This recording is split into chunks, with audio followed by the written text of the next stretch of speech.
kegalauan, kecemasan, dan kepanikan. Semua dengan mudah saya atasi. Cukup ketirek spasi kirim ke 1221. Percayalah, percayalah.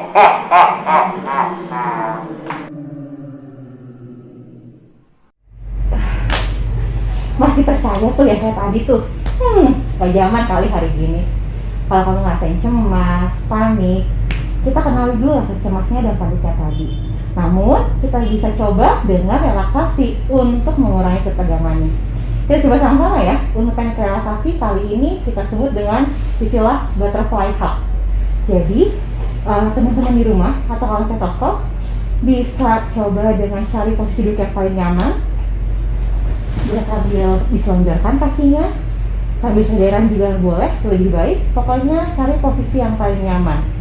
Ketika sudah nyaman, boleh sambil tangan kirinya diletakkan ke bagian kanan dan tangan kanannya diletakkan ke bagian bahu di sebelah kiri. Jadi bersila seperti ini. Boleh gini, terserah yang paling nyaman, dirasa yang mana. Ketika sudah, boleh sambil ditutup matanya, kemudian tarik nafas yang dalam selama hitungan 4 detik boleh, dan ditahan 7 detik, kemudian dilepaskan 8 detik. Situasi ini bisa diulang ketika rasa cemas melanda. Kita coba ya, tarik nafasnya dalam-dalam, kemudian tahan, dan juga lepaskan. Diikuti juga dengan tepukan yang bergantian antara bahu kanan dan juga bahu kiri. Secara bergantian bisa diulang dengan 30 detik. Diulang lagi, lebih lama lagi juga boleh sampai dengan rileksnya terasa. Karena cemas itu hadir akibat ketegangan. Ketika tegang, hal yang perlu dilakukan adalah relaksasi. Sambil dirasakan juga kecemasannya, apa yang menyebabkan cemas itu hadir. Sambil ditutup lagi, diulang-ulang beberapa kali. Ketika sudah rileks, sambil tutup matanya, sadari kecemasannya atau sensasi kecemasannya, tarik nafas yang dalam. Jika sudah, lepaskan kedua tangannya. Tips tadi salah satu cara untuk relaksasi ya, boleh dicoba saat cemasnya sedang melanda. Terima kasih, semoga bermanfaat. Dah.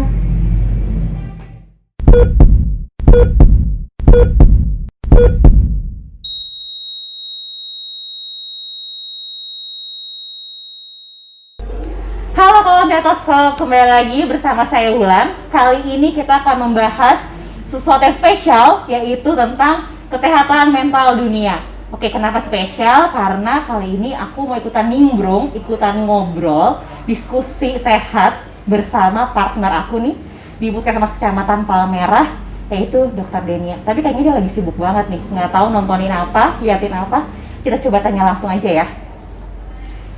Hai. Kayaknya sibuk banget. Tadi mau nyapanya agak bingung nih. Lagi liatin apa sih? Lagi lihat ini nih, berita-berita yang sekarang mengenai kesehatan mental. Sekarang sih udah mulai bagus banget ya kesehatan mental, kayak udah mulai ter-up gitu ya. Orang-orang udah mulai paham mengenai kepentingan kesehatan mental. Nah, ini juga ada pertanyaan sih ya. Mungkin nggak sih kalau misalnya pikiran kita positif tuh bisa meningkatkan imunitas?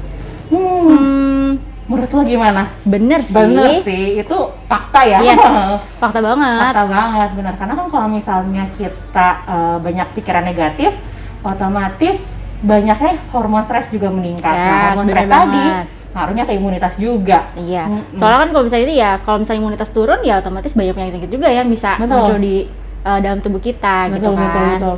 Emang kayaknya banyak banget ya isu-isu yang beredar seputar kesehatan mental ini. Karena ya tadi, satu sisi isu ini merupakan isu yang hangat, lagi booming, tapi satu sisi juga banyak hal-hal yang perlu dipertanyakan kebenarannya. Apalagi tuh yang tadi lo lihat selain hal yang tadi. Terus ada juga nih kayak misalnya olahraga bisa meningkatkan imunitas. Nah, itu ya benar banget. Di samping untuk memang latihan fisik, itu juga bisa meningkatkan hormon yang ada di otak kita. Ya, salah satunya ya endorfin. Kalau misalnya kita stres terus juga otomatis kan neurotransmitter yang di otak kita juga jadi nggak balance. Benar, dengan terganggu adanya, ya. Yes, dengan adanya kita olahraga itu jadi meningkatkan high endorfinnya. Jadi kita lebih semangat Jadi lagi. lebih semangat lagi. Jadi kadang suka dibilang ngapain sih olahraga? Ya walaupun sekaligus badannya bikin bugar, itu juga ternyata menstabilisasi hormon-hormon yang tadi tuh yang bisa bikin kita lebih semangat lagi. Ada lagi nggak? Itu tuh sering banget tuh gue temuin tuh. Ada lagi nggak? Semenjak pandemi ini banyak banget pasien yang ngeluh kayak susah tidur atau gangguan tidur nih kayak jadi kayak begadang-begadang gitu ya, padahal nggak ada yang dipikirin. Betul. Nah itu sebenarnya bener sih bisa berpengaruh. Kenapa? Karena memang kalau misalnya kita stres, otomatis kan banyak yang ada di alam bawah sadar kita kepikiran terus. Padahal sih sebenarnya kayak pandemi kayak gini nih sebenarnya ya nggak terlalu dipikirkan banget, tapi dengan tanpa disadari itu selalu ada di otak kita. Gitu. Jadi otomatis bisa mengganggu pola tidur juga. Benar. Gitu. Kadang tuh suka juga ada tuh yang datang, Mbak, saya sulit tidur nih. Saya mau minta obat dong buat tidurnya lebih lelap. Kalau menurut lo itu gimana tuh? Ya sebenarnya sih kalau misalnya itu kita harus tahu dulu ya kayak kesulitan tidurnya karena apa? Betul. Apa karena stres atau karena ada yang dipikirkan? Kita coba pola pikirnya dirubah dulu atau di maintain dulu. Kalau misalnya emang udah dicoba berubah tapi masih susah tidur, ya itu sebenarnya butuh konseling lagi sama tenaga profesional. Jadi nggak bisa langsung konsumsi obat tidur karena kan itu juga ada efek samping yang perlu pengawasan dokter kan. Karena ya tadi seperti yang dibilang di awal bahwa memang kadang bisa jadi dari pikiran kita juga banyak hal-hal yang mengganggu. Jadi kadang belum tentu hal itu juga bisa mengurangi pikirannya tadi atau hal-hal yang mengganggu tadi. Yes, yang banyak banget ya kalau ngomongin kesehatan mental gitu. tuh kayaknya bagaikan dua mata sisi, yang satu sisi seru, tapi satu sisi juga kadang bisa jadi bumerang juga nih buat kita yang misalnya dalam tenaga kesehatannya sendiri. Nah, karena udah makin panjang ngobrolannya, kita mungkin gimana nih dok kalau kita bahas si kesehatan mental sendiri itu apa? Benar-benar. Karena kan udah aware banyak juga tuh, ya yang banyak belum tahu sebenarnya kesehatan mental itu apa sih. Betul, gitu kan. kesehatan mental apa sih? Awareness mental health, tapi mungkin in definition-nya pada masih bingung nih. Kita mulai dari situ dulu aja. Oke. Jadi benar ya, apa itu kesehatan mental? Sebenarnya kesehatan mental sih menurut WHO adalah kesejahteraan setiap individu di mana individu tersebut bisa tahu potensi yang ada dalam diri itu apa. Kemudian dia bisa secara produktif bekerja. Terus kemudian dia bisa mengatasi stres-stres yang ada di kehidupan sehari-hari. Dan juga dia bisa berkontribusi ke dalam masyarakat dengan baik kayak gitu. Betul. Sih. Kalau gue rangkum sih mungkin lebih ke intinya psychological well-being ya, kesejahteraannya tersebut dan tetap produktif. Ya.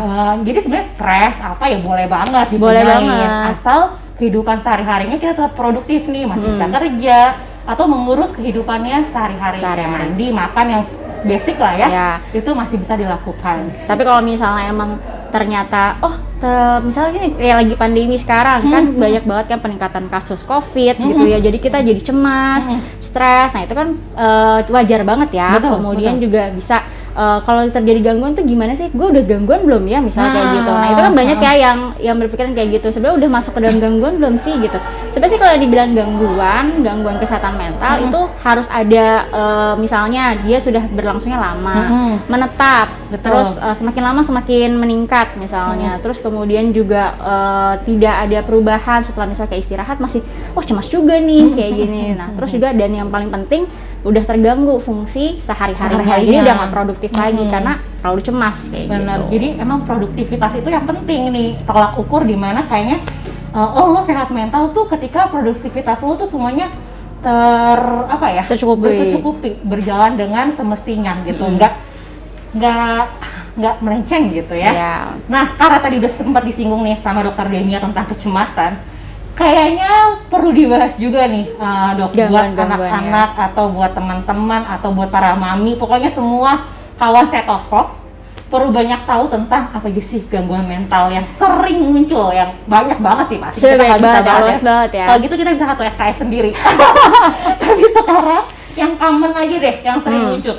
Kira-kira menurut lo apa aja gangguan kesehatan mental yang sering muncul? Sebenarnya sih kalau lagi-lagi ya disangkut pautin ya, sekarang kan pandemi dari awal tahun 2020 tuh kita udah mulai diserang sama pandemi COVID. Siapa sih yang nggak cemas mengenai berita-berita yang ada peningkatan kasus kayak gitu? Pasti ada gangguan cemas itu salah satunya gangguan cemas. Nah gangguan cemas sendiri ya mungkin pada awalnya normal untuk kita stres, kita Betul. kayak cemas, khawatir gitu. Tapi kalau misal udah jadi gangguan cemas, berarti itu udah terganggu nih.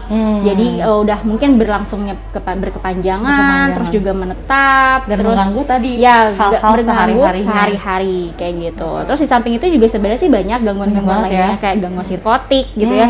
Nah, gangguan psikotik sih banyak juga yang orang mungkin orang dengan gangguan jiwa gitu ya. Iya, Nah, itu terkenalnya ya, ya.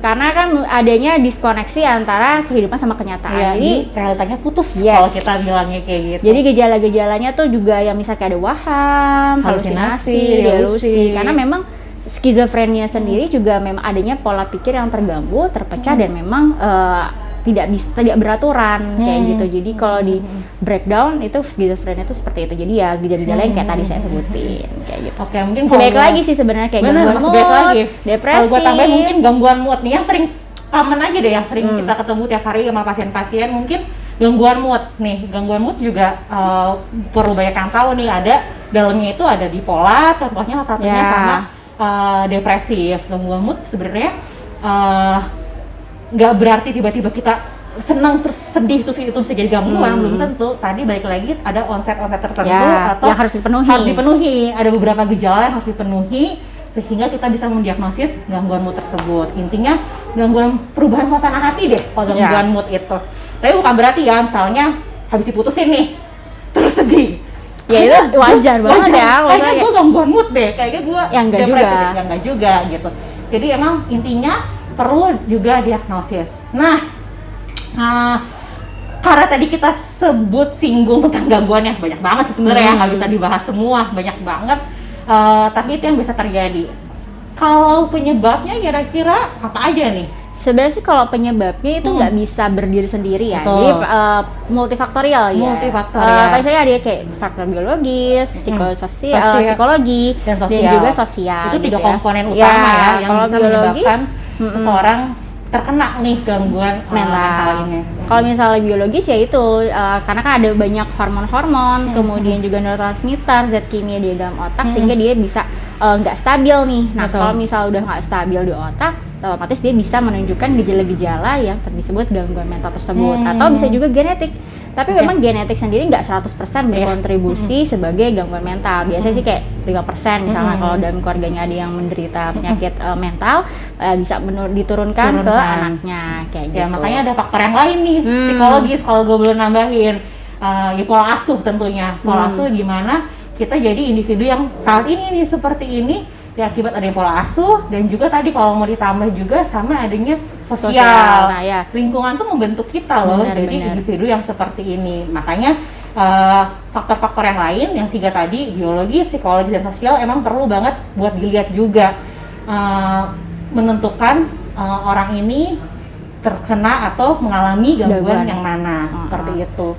Nah, gejala yang muncul tadi sebenarnya kalau Sebenarnya sih udah disebutin juga ya dari sebelumnya. Kalau gejalanya kan Kak, tergantung jenisnya, tergantung jenis Beda-beda. gangguannya itu apa. Kalau gangguan cemas ya kayak sekarang misalnya kayak banyak orang yang mengalami stres karena pandemi, karena hal-hal baru yang harus diadaptasi. Kemudian misalnya cemas sendiri juga kadang-kadang bisa ke gangguan fisik juga, kayak misalnya kayak berdebar-debar, terus juga rasa tidak nyaman di perut, kemudian misalnya keringat dingin, misalnya kayak gitu. Terus paling kalau misalnya yang skizofrenia ya kayak tadi aku sebutin juga, kayak misalnya ada halusinasi, ada waham, ada delusi ya. Memang ada gejala-gejala yang gangguan mood juga, dia ada tidak bisa mengekspresikan yang dia rasa kayak gitu. Kalau gejala sih lebih tergantung sebenarnya sama kalau jenis. gejala tuh ya tergantung jenis Ya. lagi kan. Tadi kita udah sebutin beberapa contoh nih gangguan jiwa. Tadi kalau misalnya dari Denia sendiri udah sampaikan bahwa yang tentang skizo sama cemas itu yang bisa terjadi. Kalau aku mungkin mau nambahin kepribadian nih, gangguan kepribadian itu juga bisa beda-beda. Belum tentu orang ini cemas, bisa jadi kenanya gangguan kepribadian. Kayak film yang lagi happening tuh, It's Okay Not To Be Okay. Iya, Nah, bener. itu kan sebenarnya kalau kita lihat ini orang kayak gangguan deh, tapi kita nggak tahu nih gangguan apa. Itu pemeran utamanya tuh. Setelah dicari-cari, kayaknya dia lebih relatable ke gangguan antisosial yang nggak mau bareng sama orang-orang, yang pengennya sendiri, pemikirannya selalu berbeda. Nah, ini sebenarnya salah satu contoh gangguan kepribadian gitu. Atau misalnya narsistik. Nah, Itu jadi juga kayak gangguan kepribadian. tampil muncul gitu ya. Tampil pengennya muncul. Nah, ada lagi nih sebenarnya gangguan yang agak bersinggungan sama bipolar. Ada yang namanya gangguan borderline. Itu gangguan tipe ambang gitu. Jadi belum mencapai gangguan. Belum sampai gangguan bipolar tadi, tapi bisa jadi emang punya Udah mulai kepribadian mengarah-arah. borderline gitu, kayak sedih terus menerus, depressive feeling dan segala macam. Bisa juga relatable sama borderline tipe tadi. Emang orangnya emang kayak gitu. Ya. Jadi emang mungkin kayak lebih ke karakter juga karakter juga, betul. Jadi memang intinya sih kalau mau tanyain gejala, ya kalau balik cocok, lagi tergantung jenis gangguannya itu apa. Benar. Gitu. Pokoknya tenang aja deh. Intinya nggak perlu cocokologi. Yes. Karena itu agak bahaya. Nah ini aku mau masuk ke self diagnosis. Tadi kan kita udah banyak banget tuh ngomongin gangguan-gangguannya. Tadi di awal banget kita kan mulai dari kayaknya masyarakat gitu, nggak cuma masyarakat Palmerah, kayaknya semua masyarakat Indonesia mulai aware nih terhadap mental health ini, kesehatan mental ini gitu. Yang nggak lain nggak bukan jadi sering cocokologi. Nah, jadi kayak misalnya kayak gue kok cemas banget ya, jangan gue gangguan cemas nih, terus kayak gue sedih bipolar banget, deh. gue depresi gue gitu. depresi. Nah itu sering banget kan ya kita Sering nemuin banget. pasien kayak gitu. Sering juga kan kamu menemukan. Sering banget, sering Sama. bukan sekali dua kali tapi emang sering banget. Banyak banget ya yang kayak gitu. Nah itu sebenarnya kalau kita itu pakai istilahnya ya tadi self diagnosis gitu. Labeling ya, labeling diri sendiri Melabeli diri gitu. sendiri. Satu sisi sebenarnya baik dalam artian baiknya untuk menimbulkan awareness dia terhadap gejala-gejala yang dia rasain. Betul. Tapi ya ada minusnya juga nih, Ada karena minusnya juga. jadi kok jadi cenderung dia menyalahkan diri sendiri kayak kok gue depresi nih, jadinya malah nanti berdampak ke belakangnya. Padahal kan belum tentu juga dia masuk ke dalam fase depresi atau fase depresi tersebut. Betul, benar banget tadi seperti yang dokter Renia bilang bahwa misalnya ketika cocok-cocokin gitu, nyari-nyari, sebenarnya suatu hal yang aku apresiasi banget ya gitu. Aku seneng ketika semua orang mulai sadar nih sama kesehatan mental secara ini suatu hal yang memang dulu kan mungkin dulu ngomongin mental tuh kayak tabu banget gitu ya, kayak identikan nggak usah diomongin gitu. Jadi tapi sekarang mulai sadar. Orang udah mulai sadar, udah mulai banyak yang ngebahas tentang kesehatan mental itu bagus banget sih. Bagus banget sih. Satu sisi seneng banget ngeliat orang yang udah mulai datang, kadang tuh Mbak, saya udah cari-cari gini-gini di internet kayak gini. Wah seneng, berarti bagus nih, dia mental health awareness-nya jalan nih, kesadaran mentalnya bagus. Tapi yang sangat amat sayangkan adalah begitu sudah self diagnosis kayak tadi yang dibilang bahwa kayak wah gue kayaknya depresi deh, gue kayaknya gangguan. Banyak banget juga kayak nyari di internet, kayaknya aku kena bipolar deh. Padahal belum tentu. Padahal ya harus ya kayak tadi sebelumnya udah dijelasin juga, kayak ada onset yang memang harus dipenuhi. Ada kalau misalnya cuma gejala aja, belum tentu dia masuk ke dalam gangguan tersebut gitu. Jadi ya memang perlu diingatkan juga kepada teman-teman stetoskop. Jadi untuk tidak melabeli diri sendiri atau tidak mendiagnosis diri sendiri, karena untuk diagnosis itu memang harus bertemu dengan tenaga profesional. Betul. Karena memang nggak gampang buat mendiagnosis itu. Kita butuh observasi yang jelas, kita butuh tadi juga anamnesis yang jelas. Jadi sehingga kompleks nih, karena kalau sendiri aja cocokologi nyari infonya, aku nggak melarang ya, kita berdua nggak melarang. Tapi ketika kamu self diagnosis dan menjadikan itu suatu gangguan di diri kamu, itu yang udah mulai agak danger. Kenapa dangernya? Tadi juga disampaikan sedikit bahwa ketika sudah self diagnosis kita akan self labeling. Nah kalau udah labeling tuh yang agak bahaya sih sebenarnya. Kayak misalnya, aku depresif nih, aku punya gangguan depresi gitu.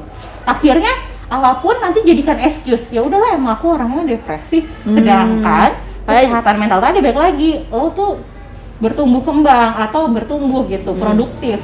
Kalau tadi kita udah melabelin diri kita seperti tadi, gue gangguan ini, gue gangguan B tanpa jadi kayak bisa blocking ya. Jadi blocking, betul banget. Jadi kayak pakai kacamata kuda nih, nggak bisa ngeliat yang lain karena udah blocking diri kita gangguan gitu, ini gitu. Jadinya excuse tadi, terus tidak mau improve potensinya. Sedangkan kalau balik ke definisi yang tadi kesehatan mental ya, itu tuh kita tuh produktif, kita tuh sejahtera, kita juga grow up, tumbuh untuk jadi pribadi yang lebih baik lagi. Yes, benar banget. Gitu. Seru banget sih yang Seru banget hari ini ya. Benar. Mungkin kalau mau ngomong kesehatan mental tuh nggak akan ada habisnya sih, tapi nggak lepas juga dari tadi karena kita udah ngomongin labeling itu, biasanya agak-agak nyerempet sama yang namanya stigma. Ya kan, kalau Iya. itu kita mempersepsi seseorang dengan pandangan negatif. Tapi kalau kalau tadi ke diri sendiri, tapi kalau stigma biasanya ke orang lain. gitu. Apalagi sekarang ya misalnya kan banyak pasien-pasien yang sudah terdiagnosis COVID Benar. positif kayak gitu. Banyak Benar. juga keluhan-keluhan dari pasien-pasien atau dari teman-teman yang kayak oh mereka jadi diskriminasi, jadi Betul. dikucilkan, Betul. keluarganya jadi dijauhin gitu karena misalnya mereka mendapat musibah penyakit tersebut kayak gitu. Nah, yang mau aku tekankan adalah memang apabila ada pasien-pasien yang memang positif gitu ya, sebaiknya kita tetap support karena kalau misalnya Betul. stigma pertama itu bisa menjadi beban juga terhadap pasien-pasien Pasien yang tersebut. positif. Udah kena musibah, Dikasih dibebanin lagi dengan Ibaratnya, stigma itu Kak. ya, Kasihan. sudah jatuh ketimpa Ketimpa tangga. tangga, bener banget. Nah, walaupun kesannya kayak cuma enggak, aku cuma ngomong gitu doang, tapi itu impactful ya, banget loh karena teman-teman. kalau misalnya yang namanya dapat musik kan pasti lebih sensitif ya kan. Bener, lagi sakit tuh biasanya Ya. kita harus tentang sensitif dan segala macam yang tadi pikiran jadi cenderung kemana-mana karena fokus sama penyembuhan juga Ya. kan sulit gitu Bener. dengan situasi yang kalau ditambah dengan stigma. Karena ya walaupun misalnya kayak nggak apa-apa lah cuma ngejauhin gitu, paling dia juga nggak berasa. Justru Tapi malah jadi kayak orang yang tersebut jadi merasa. Terus jadi enggan juga misalnya. Enggan juga, betul. Itu udah yang positif. Misal kalau yang belum positif salah Nah, satunya. Kalau ini misalnya juga yang nih. belum positif dia ada muncul gejala karena ada stigma tersebut, jadi orang jadi enggan Nggak untuk mau kayak periksa, melaporkan betul. ke puskesmas atau dia nggak mau berobat, jadinya dia bisa malah menularkan ke yang yang lainnya. lain. Jadi karena dia Takut takut nih. nih kalau misal kita lapor, kalau misal dia lapor dia nanti malah dikucilkan. dicap, penyakitan lu. Ah, Nah, itu nggak padahal boleh kan tuh. penyakit COVID-19 ini ya bukan suatu aib gitu kan Betul, ya, karena kita nggak betul. tahu bisa dapat di Dapat mana, di mana. tertular dari mana, karena kan memang betul. virusnya nggak kelihatan Nggak kelihatan. dan bukan memang dari faktor resiko dari kebiasaan. Bener, kayak gitu. jadi hindarin banget nih ya yang namanya stigma. Kalau bisa sih dihapus, no stigma. no stigma banget, hindarin. Bagus, lebih bagus lagi dihapus, di Iya. no stigma, karena ya emang menurut aku itu super impactful banget. Jangan sampai udah jatuh ketimpa tangga, walaupun kita nggak sadar nih kita ngelakuin stigma, tapi coba deh sedikit-sedikit mengkoreksi diri. Kemarin mungkin sempat ada yang sakit terus kita ngomongin di tetangga, nah ini ya kan yang biasa terjadi gitu. Nah, Kita ya. kadang perlu salah satu cara buat menghapus stigma ini atau mengurangi stigma ini dengan berempati. Yes. Empati itu penting. Karena kalau empati itu kan kita ikut merasakan, Kita merasakan. apa yang dialami gitu Betul. ya. Jadi dengan kita berempati, kita ngerasain, jadi kita juga enggan untuk kayak menstigma orang tersebut. Betul. Kayak gitu. Jadi ya penting banget tuh empati Penting terhadap banget orang empati. lain. Terhadap orang itu Yang sering bagian juga dilupakan dari ya. kesehatan mental sebenarnya. Kita berempati, kita memaknai orang lain, itu adalah bagian dari sehat mental. Ketika kita berempati, kita bisa mengetahui nih, atau kita bisa membayangkan gimana sih sulitnya jadi orang tersebut, Ya. atau gimana beratnya jadi dia melalui hari-hari. Apalagi misalkan tadi kita bahas pasien COVID contohnya, itu dia struggling sendiri aja, bolak-balik swab itu aja udah Butuh lumayan. motivasi, Butuh butuh motivasi. support yang tinggi juga di Benar. saat-saat seperti itu, di Seperti saat-saat ya rendahnya dia rendahnya. gitu. Apalagi tadi kita udah bahas, ketika semakin stres, imunnya juga akan berturun gitu. Jadi nggak sembuh-sembuh. Nggak sembuh-sembuh. Ya dia udah sakit, dapat beban stres Dapat yang beban. tinggi gitu ya. Terus jadinya ya proses penyembuhannya juga jadi makin lebih lama. lama. Makanya jadi Bener banget. kalau pengen cepat selesai, pengen diputus stigma COVID-nya, rantainya, ya kalian atau teman-teman stetoskop yang alhamdulillahnya nih terhindar dari ini, buat support nih gitu. Supportnya nggak perlu datang, Iya. nggak perlu. Itu Kan, kan kan lagi sekarang udah banyak ya media sosial, jadi nggak Benar. perlu yang tatap muka misalnya, bisa Benar. langsung kayak dari media sosial atau Betul. misalnya lewat Zoom, Lewat Zoom, video call, betul. tapi dengan menyampaikan support Support. untuk Nah, kepada penting. pasien tersebut. support. Dan satu lagi, supportnya jangan yang judgmental, kayak kamu pasti bisa melaluinya. Kadang nggak perlu harus kayak gitu juga. Kalau misalnya mungkin dia lagi sedih saat itu ya, kadang nggak kita apa-apa diekspresiin gitu diekspresiin ya. dulu aja. Jadi biar lega juga. Memang walaupun kadang mengekspresikan kepada orang lain itu tidak solutif ya, Betul. tidak solutif, tidak mendapatkan solusi lah. Nah. Tapi setidaknya bisa meringankan beban Beban. yang lagi dirasa gitu. Jadi Benar. penting juga. Nah juga jadi bisa juga nih kita supportnya nggak perlu kasih dukungan secara material apalagi ya, atau misalnya kayak tadi kamu harus kuat. Kadang kita dengan mendengarkan saja, dengan hadir saat ya siapapun dia terlepas dari pasien COVID ataupun teman-teman nakes ya, ini juga kena stigma sih kadang-kadang ya gitu. Bener. Dengan datang cerita, nggak harus ketemu tadi chat atau WhatsApp atau misalnya kita melalui media sosial yang lain, ya cukup dengerin dulu aja gitu. Nanti kalau misalnya cari solusinya bareng-bareng. cari solusinya bareng-bareng. Kalau misalkan nih, apalagi buat teman-teman yang nggak bisa nemuin solusinya, mendengarkan udah oke banget. Udah poin plus banget. Poin plus banget. Jangan merasa oh kayaknya aku nggak bantu ya. Dengan kamu support, mendengarkan, itu sebenarnya salah satu cara untuk mendukung mendukung kesehatan mental ini. Iya. Gerakan kita sehat mental. Apa sih resolusinya kalau sehat mental yang tahun ini yang menuju Indonesia menuju SDM unggul sehingga menciptakan Indonesia yang maju. Nah, tuh itu visi yang dicanangkan untuk kesehatan mental tahun ini. Nah, jadi dengan support, dengan mendengarkan itu sudah oke banget. Nah, terus mungkin orang-orang juga bingung nih, misalnya kayak kalau misalnya gue ngerasa sedih atau misalnya ngerasa cemas atau misalnya butuh bantuan, harus kemana gitu ya? Kayak misalkan ntar kalau misalnya mau ke psikolog mahal misalnya sekali pertemuan berapa? Nah, tapi tenang. Kita di sini di Puskesmas Kecamatan Palmerah kita membuka poli psikolog dan juga poli jiwa. Jadi kalau warga Palmerah atau teman-teman yang di sekitar Palmerah mau curhat atau misal bingung gitu ya, mau menceritakan kepada siapa, misal dari keluarga, kayaknya nggak bisa nih cerita sama keluarga atau nggak bisa nih cerita sama teman gitu kan, boleh datang banget ke Puskesmas Kecamatan Palmerah. Nanti akan ketemu dengan Bulan. Kalau misalnya ke poli psikolog dengan saya, Dr. Denia. Ada Dr. Denia. Jadi pokoknya nggak usah khawatir, pasti kita akan mendengarkan pastinya. Iya. Dan menjaga kerahasiaan. Itu yang paling penting. Udah tenang aja, udah disumpah. Jadi kerahasiaan juga penting. Jadi ya penting. It's okay gitu ya. Kalau misalnya lagi sedih, it's okay. Kalau misalnya lagi cemas, it's okay. Kalau misalnya lagi stres. Tapi kalau misalnya merasa berlebihan, kayak kan yang tahu limitasi diri sendiri kan kita sendiri ya. Jadi kalau misalnya udah mencapai ambang batas nih dari limit kita, jadi ngerasa udah berlebihan banget, misalnya udah kayaknya nggak bisa nih, nggak ada, boleh banget. Jadi jangan sungkan-sungkan untuk mencari bantuan kepada tenaga profesional. Betul, nggak usah malu, nggak usah ragu, nggak usah sungkan, datang aja untuk konseling psikologis ataupun tentang masalah kejiwaan ini gitu. Karena udah singgung sedikit lagi, mungkin aku mau nambahin is okay. Mungkin yang lagi happening sekarang is okay not to be okay, itu sebenarnya kata lain dengan bahwa ya nggak apa-apa kalau lagi cemas, itu nggak apa-apa, suatu hal yang wajar.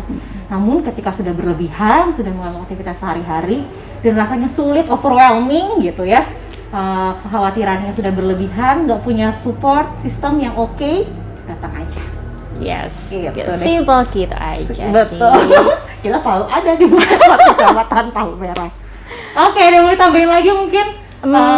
Paling untuk terakhir, aku cuman seperti tadi ya, mungkin udah dijelasin semua panjang lebar. Kayak yang aku mau tekankan di sini adalah pertama, no stigma dan jangan merasa sendiri karena kalian sebenarnya tidak sendirian. Karena banyak juga orang-orang yang mungkin sama seperti kalian, kayak misal lagi butuh bantuan profesional gitu ya, jadi jangan pernah merasa sendiri karena sebenarnya kalian nggak sendirian. Bener banget.